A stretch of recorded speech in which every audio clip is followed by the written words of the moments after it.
Hey everyone, welcome back. It's Lucid, and we're back with another turn in Mountain Arena. So, not a lot to happen the past couple turns. Kind of a chill episode. Um, let's take a look and see what happens this time. Hopefully, we see some new wars starting.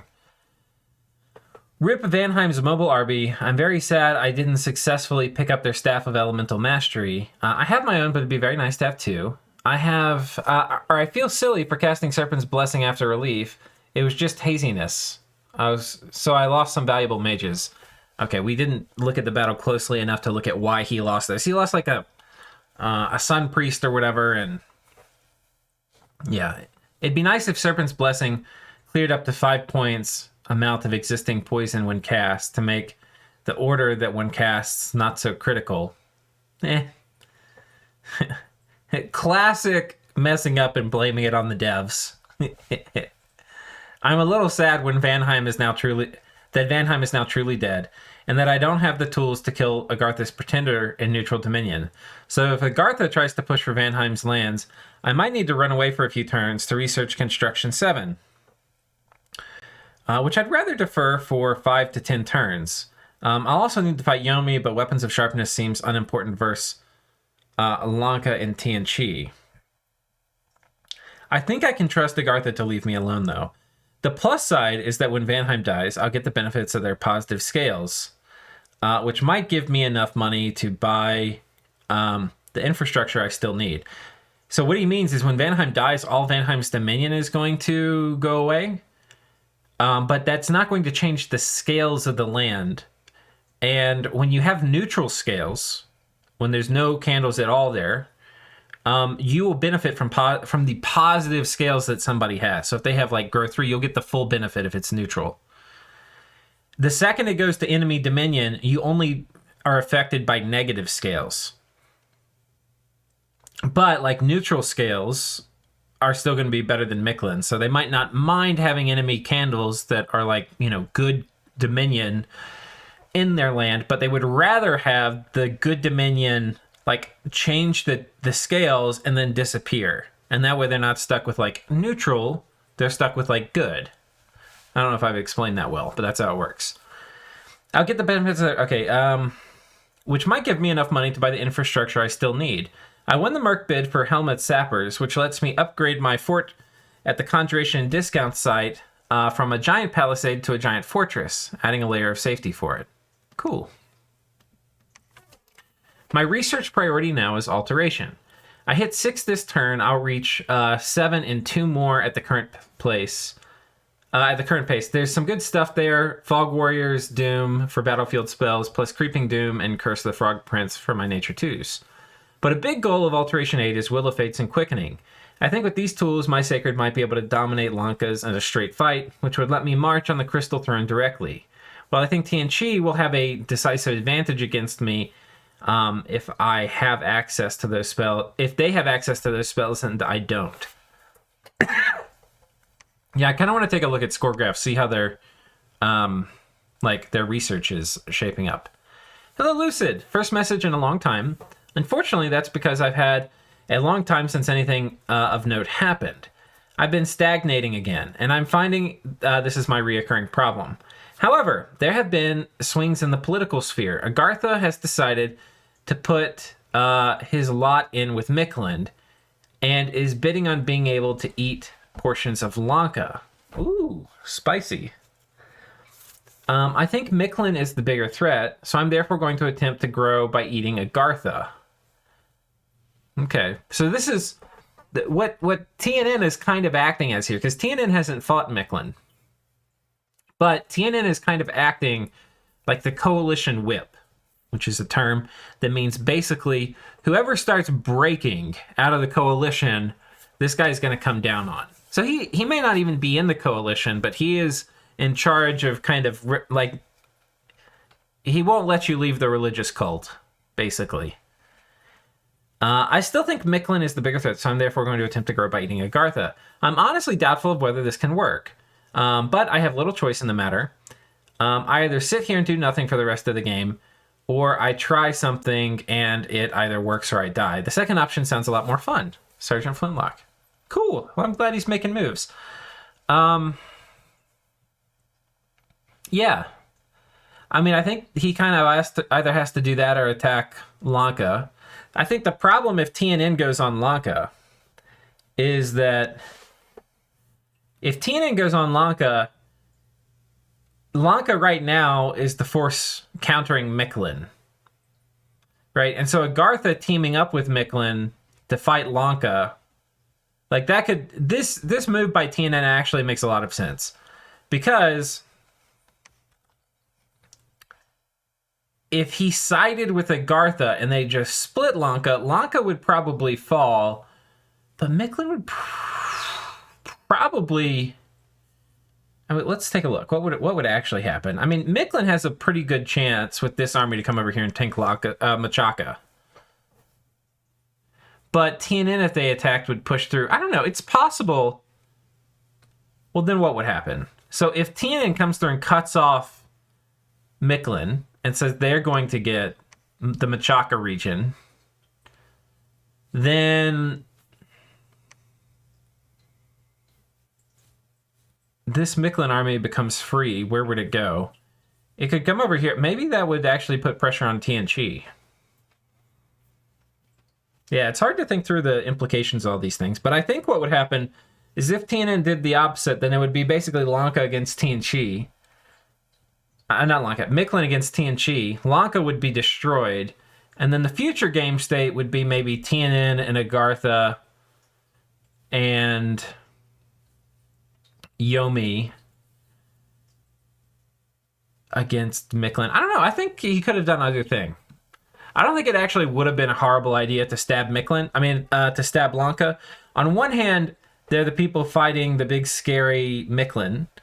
On the other hand, I think they could have killed him, and then what that would have done is either Mictlan's going to stay the same size, because you basically cut off their way of getting into the Lanka land, or they're going to go on Tianchi. I think either of those things are okay. There's going to be a lot of people to attack him if he gets in the Tianchi corridor. Like, Yomi can go on him. So, I don't know. I could see it going either way. I think what it actually comes down to is who does TNN think they're actually going to win against? That's pretty important. So he's pinged this. He's pretty small. I can see why he'd think he would have a better chance against Agartha. Ooh, Agartha going on Lanka.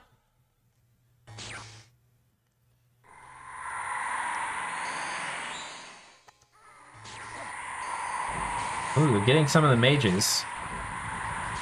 And they've summoned a bunch of imps, but the imps probably going to die pretty quickly to magma kids. Loses 3 magma kids and 3 great alms. And kills 80 long dead chaff and some mages and imps. Not great for Lanka.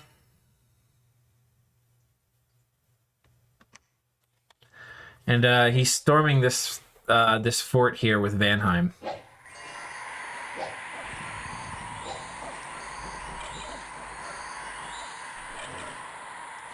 Yeah, that's how many Mind Blasters is that? That's only like 15 Mind Blasters. Yeah. But still, I feel like they were an important part of breaking the PD here. Though, interesting. Lesser Horrors here against the Bakemono. They're going to win because Bakemono are kind of garbage. Don't tell them I said it.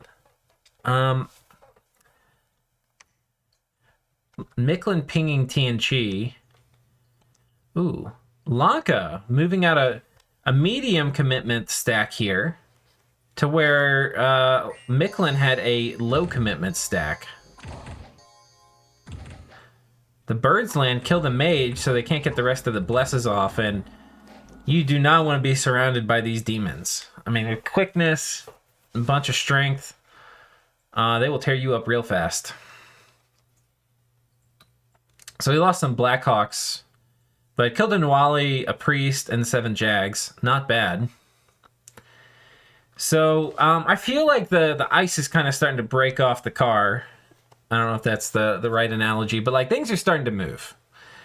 We're starting to get action, and it looks like the way things are going to shake down, we still have no idea what Yomi's going to do. He looks like he's still going to fight Tianchi, even though Tianchi says they brokered a peace with him. Lanka is now getting stabbed by Agartha. And wait, where was that battle? Here. Wait, how did he get here? Wait, was this possibly in the magic phase? 179? This was a magic phase attack. How did he magic phase attack? Did he Faery Trod? He Faery Trodded. Okay, it's been a while since I've seen that. Very cool. So you have this spell. And this is what he cast. Chance of ending up in a neighboring province, forest province, 50% if completely surrounded by forests, 0% if no neighboring forest provinces.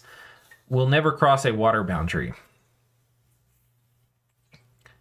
Follows the strange path through fairylands will finally arrive in a distant forest. Both the source and the destination provinces must be forests for the spell to work. Navigating on the fairy paths is a tricky adventure, and it might be one that you don't emerge exactly where you planned. So basically, it's a astral travel for 20 nature gems that fortunately will work completely if there's no neighboring forest province, which in this case there isn't. So this is a safe place to travel to, and then from here he could actually go like magic phase on top of all these, assuming there's a lab. But there's probably, I don't think there is a lab. But this army is actually probably capable of one turn popping their cap. I mean, in some ways this is a hilarious and very cool and smart move. He's teleported this army in, and now Lanka's got to scramble and be like, oh shit. This army may one turn pop my cap and take it from me. That is a very cool move. I think this is probably an underused spell. That is super cool. Of course, the other problem with this is like, you know, you've got to, it's hard to win with just a couple mages, right? So if you teleport an army in, you also need to teleport the mage core because you don't want your army dying without mages present. So we'll have to see what happens. The god's pretty beefy. There's a lot of enemy dominion there, though, so the god's not going to be able to super combatant, but he'll still have enough hit points most likely to be a, you know, a solid caster. But we'll see.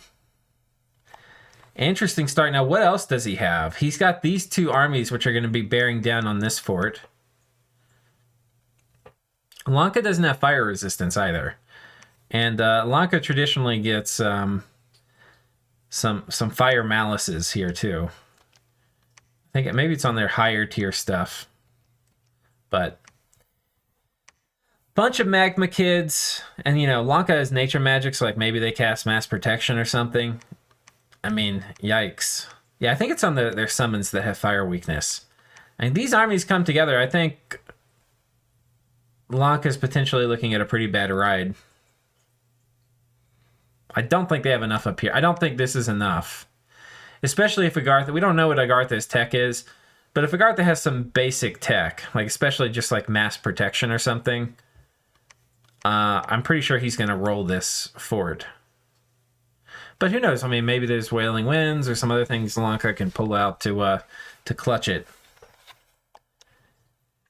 But now it's like, what do you do if this army evacuates he may need to move this army out to save the capital. Like maybe he has to force concentrate here, take everything here, move it here, and get ready to knock the army off the capital this turn.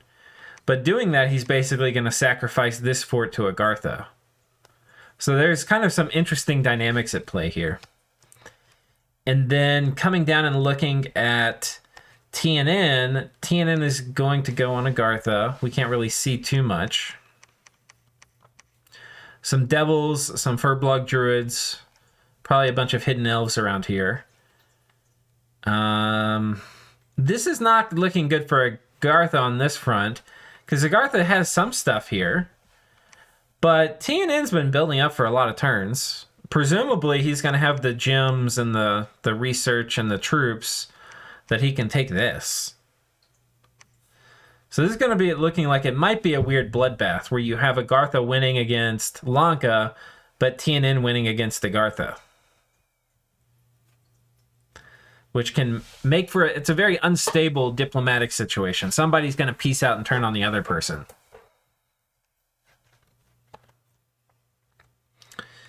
Okay, so anyway, that's what's happening over here.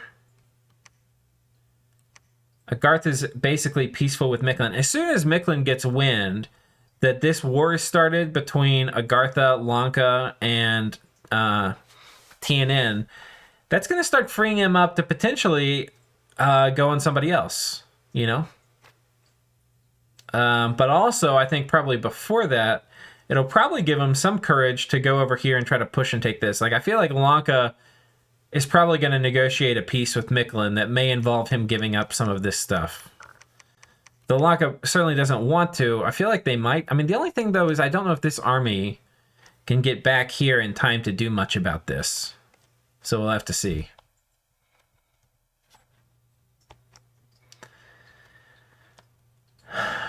Very cool.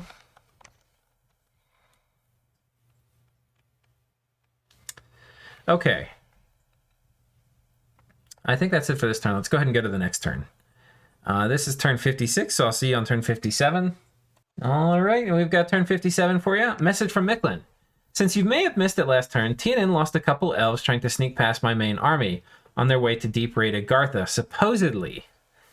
I donated a Divine Shield and Frostbrand. Lanka has telegraphed that he's going to attack Waywoods again this turn. I'm putting up a Forest Dome and Dome of Flaming Death. He cast Rain of Toads there at the province last turn, so I'm guessing he'll do it again this turn. Hopefully, those interrupt whatever magic phase burns he has planned, and perhaps kill some ritual casters. I'm not sure what Lanka will be bringing that he didn't have last time. Relief and Wailing Winds are almost certain, and perhaps a Turbo Communion powered by Soul Vortex. I haven't seen much magic diversity, so I don't know what else to expect. The worst part is the fact that I'll probably lose a few mages to Wailing Winds triggered retreats. I've neglected to invest in Fire Gems and Morale Gear. I sadly don't have Alteration 7 yet, but I have a few changes to my script. Most significant is the fact that my Pretender now has a fascinating hat. Fast-casting hat, not fascinating. So Curse of Stones has a good chance to be faster than Anti-Magic. Cool. A magic phase attack here on TNG, this is most certainly by Mictlan, is successful. How many? This was 3 casts. We have some battles against the Indies. Wait, what did all the killing here? This looks like a pile of garbage. Oh no, there's some Jags here. Okay. And let's go ahead and just go. Does Lanka attack Mictlan? That's what I want to see. We'll start with that.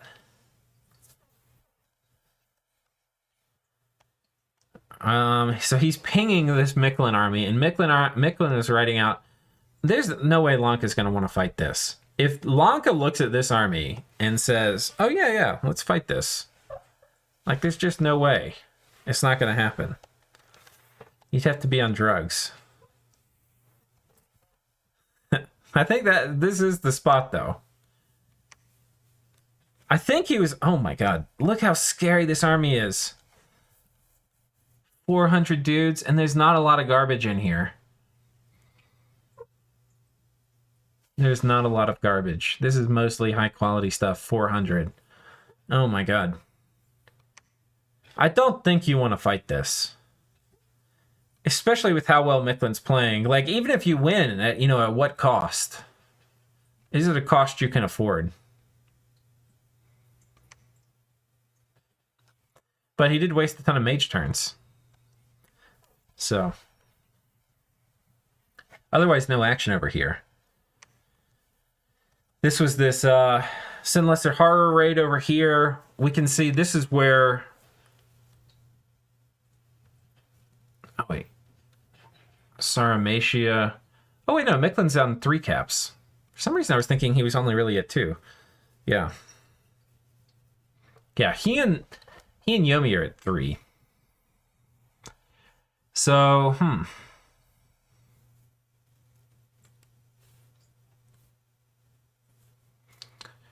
Yeah, I mean, there's a lot of stuff over here. I mean, Mictlan is getting to the point where they can ride this army out and have a backup army to deal with something. But if this army gets smashed, and this army pushes, Miklin's going to be in trouble.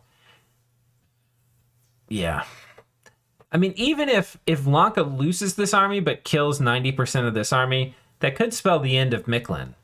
But do you want to do that as Lanka? Do you want to give up your army? Because you're not going to get any of the gains over here. That's going to go mostly, I think, to TNG. Interesting. Let's take a look at the Agartha situation.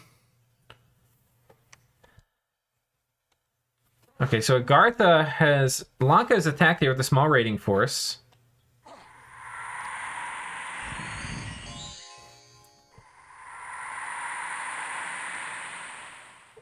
Oh no. He did it.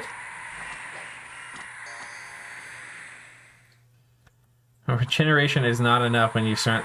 These Mercuries, you have to be very, very careful using living Mercuries. They will ruin your shit. This is a major scripting mistake. Some of them survived thanks to regen, but you can see he lost quite a few. 3 mages. Pretty big scripting mistake. Agartha pinging here, Lanka pinging here. Lanka moving on top of this Agartha fort. I feel like there was more Agartha stuff than just this. But 11 living Mercuries is spooky as hell. 125 magma kids. Not a ton of sacreds. But the Great Alms are great thug protection. If, you know, Lanka wanted to send some thug in, good luck.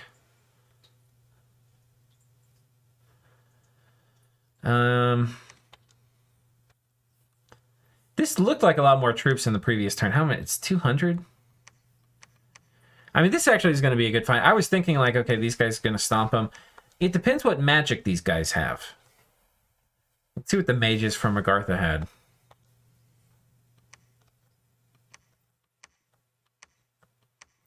I don't see any gems, which means we're basically just, like, I think there was a guy with 3 gems. 2 gems. And this is not going to do much, right? Like, 2 gems, there's no big, powerful earth spells for 2 gems. And I don't know what you can do with 3 fire gems on a fire 2. Like, Heat from Hell. A fatigue play against the quickness army, it's not going to go well for the slow fatigue play. Yeah, I actually don't think this Agartha army is going to win. I was thinking they would. But they're going to need tech, and the army's a little smaller than I thought, and just this preliminary rollout, we don't see any important tech that he's going to need. Because this is still, like, even 60 sacreds that are all quickened and bloodlusted and stuff from Lanka should be able to kill this. I mean, the magma kids are going to... It's going to be destructive. I think Lanka will lose a ton of stuff.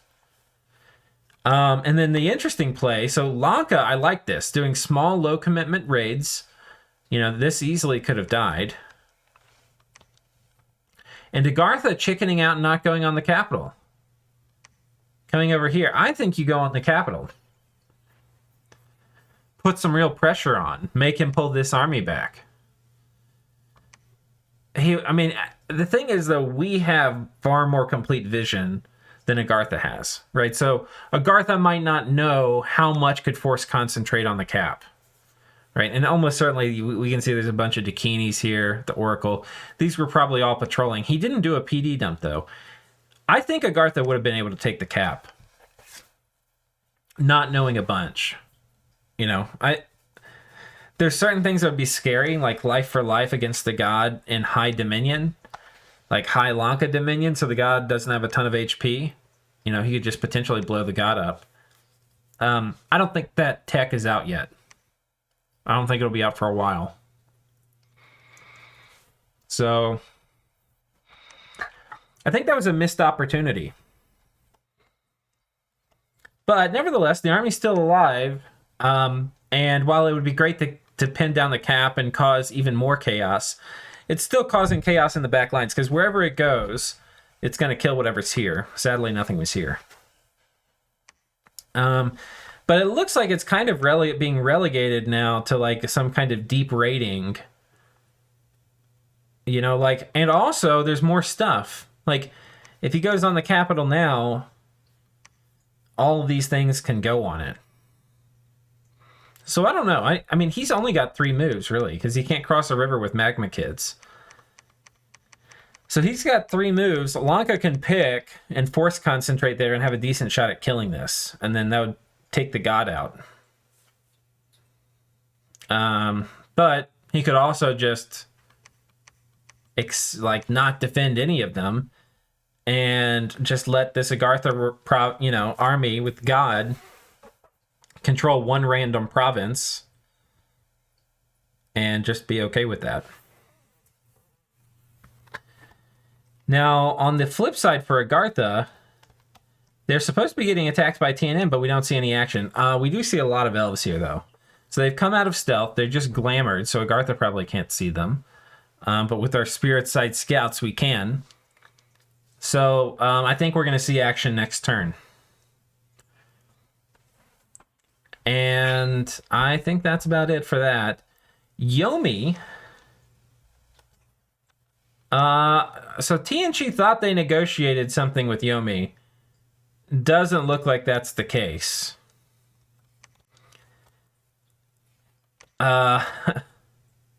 So yeah, there's a lot of stuff over here. This is not a peaceful demon position, if you're TNG. So forget whatever they're saying to you. This is war. The question is, of course, as it always is, what does TNG have in the area that's going to be able to defend against it? I'd say there's a reasonably predictable move, but I'm actually not sure. Because I think on one hand, Yomi probably wants to get down to this fort, the Throne of Growth. On the other hand, he could force concentrate here. But this is a kind of predictable move. There's some Warriors of the 5 Elements here. There's some Pegasus Riders, which I believe are sacred.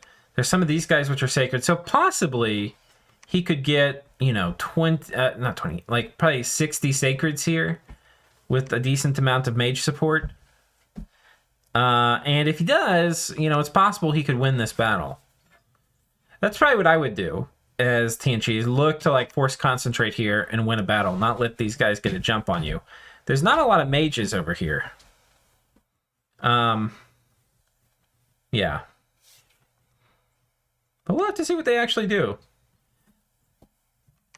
Here's where the main army core is. You can see there's a ton of Dione over here.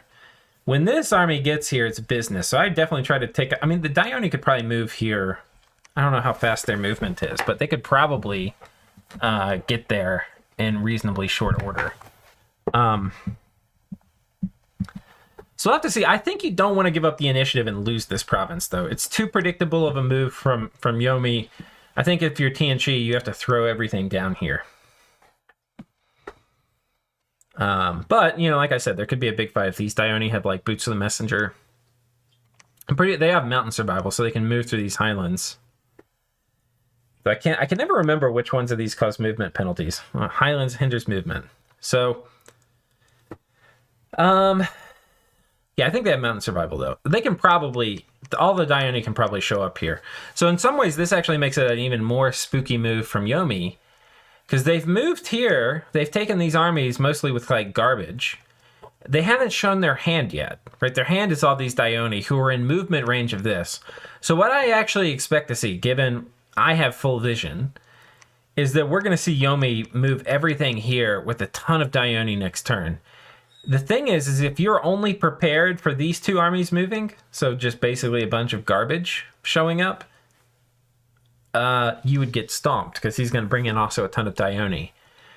And there's going to be waves of troops, as you can see, coming in behind it. So he might lose all the troops here, but then the wave of Dione will kill basically everything that TNG has here. So if you're TNG, you need to move in enough stuff to not only kill these things, but to kill these things plus 20 Dione. Which is not an easy thing to do. As I think Ubar will tell you. So I think that's about it for this episode. Don't think there's too much more to cover. And I think that's it. We'll see you guys next time on Turn 58. Until then, take care.